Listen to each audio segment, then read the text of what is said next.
If you're still looking for a standout summer read or anticipating the autumn months to get inside, grab a book and just chill, you definitely want to make some room on your shelves for this one. Leader of the Lighthouse Church, Pastor Keion Henderson, dropped his newest book this week, and it's a game changer for those of us who are looking to improve on their outlooks on various types of relationships. The book is titled Lazy Love, and today we're sitting down with the author for more. Pastor Keion, good morning. How are you doing? Good morning, sis. How are you? I'm doing good. Now share with us the overall inspiration of this book. Well, it actually didn't start off as a book. It started off as a sermon. I think some time ago, a Sunday fell on Valentine's Day. I was trying to be creative. Okay. And one of the associate pastors said, you should turn this into a book. And so the substratum of the idea was, I read a scripture that said that we should not be sluggish, right? And it was talking about love in the book of Hebrews. So I looked up the word sluggish. It said sloth. Well, we all know the book of Proverbs talks about the sloth. So I look up the sloth and find out that the animal that moves so slow, famously moves so slow, is not actually a slow animal. It's an animal that moves slow because of the diet that it eats. The leaf that it eats actually slows down its movement. And I thought, that's the truth about love. Is it possible that our diet, do we eat our trauma? What happens in our past? Does that contribute to the slow movement of our love and relationships? And that's how the idea came about. Wrote the book, and here we are. Wow. So you talk about your upbringing from Gary, Indiana. Gary, Indiana. Tell us a little bit about how much of that upbringing inspired this book. My mother worked at Taco Bell, made $6 an hour, and raised 4 children. All we had was love. We didn't have shoes, we didn't have clothes, we didn't have a lot. She raised us off of love. But here's the deal.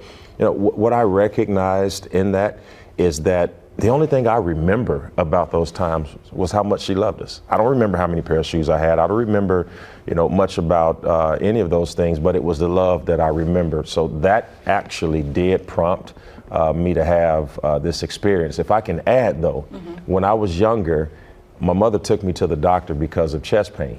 And when I get to the doctor, they put this apparatus on me and they monitor my heart for 2 weeks. And they told my mom that I had a hole in my heart the size of a quarter. So I went through that. They said I would never play sports. They said I'd never be able to be active. And I went on to do all of those things. I remember asking my mom, I said, Mom, does that mean I won't be able to love? She still reminds me of that as a kid. So that's who I was growing up, and that's who I am now. Wow. So speaking of love, you start the book off with a letter to your wife. So beautiful. I stayed up all night last night listening to the book on Audible for sure.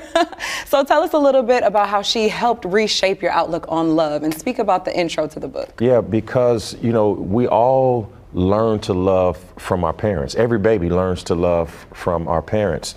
Now, once we are loved by somebody who has gone through an imperfect circumstance, the truth is we inherently take that trauma on ourselves, and we love people the way we were loved. Yeah. Well, sometimes in life, like I did when I met my wife, somebody comes along and loves the imperfect version of you. You see, if I have to be perfect for you to love me, that's lazy.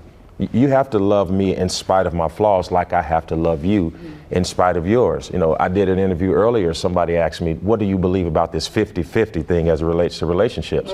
I totally disagree with the premise, because if you bring 50 and I bring 50, what happens when you wake up one day and life has been terrible and you only have 30? Do I only bring 50 and then we have a 20% deficit? I believe that it is my job and your job to bring whatever's necessary. So if you got 20, I've got 80 today. Tomorrow you've got 80, I'll bring the 20. We've got to meet each other where we can, not just in the middle, but where we can. Yeah, so in the book, you don't only talk about romantic relationships, but you talk about relationships between parents, friends, co-workers. Kind of give us some tips and some tricks of why are those relationships in need of maintenance? Yeah, because you're surrounding yourself with all of these people. Do you only want to be happy at home and disenfranchised at work? You got to invest in the people all around you as it relates to love. And here's one thing I know, whether it's a bank or whether it's a person, you cannot get a withdrawal where you haven't put a deposit.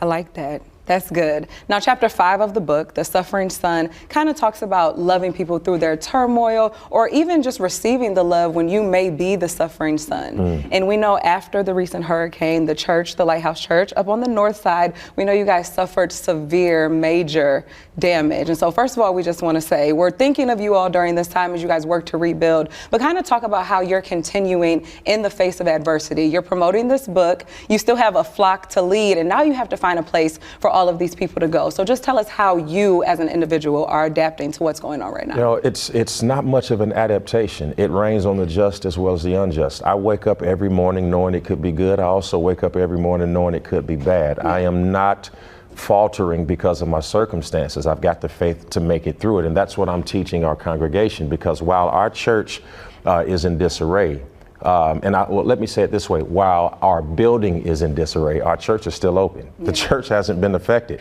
We still have our members. Nobody died in the storm. We haven't gotten any fatalities. We're still happy. We're still healthy. We're still whole. We're still feeding the hungry. We're still clothing the naked. As of the time of this interview, we still have 700 kids coming to our back to school program this Friday. The church is wide open.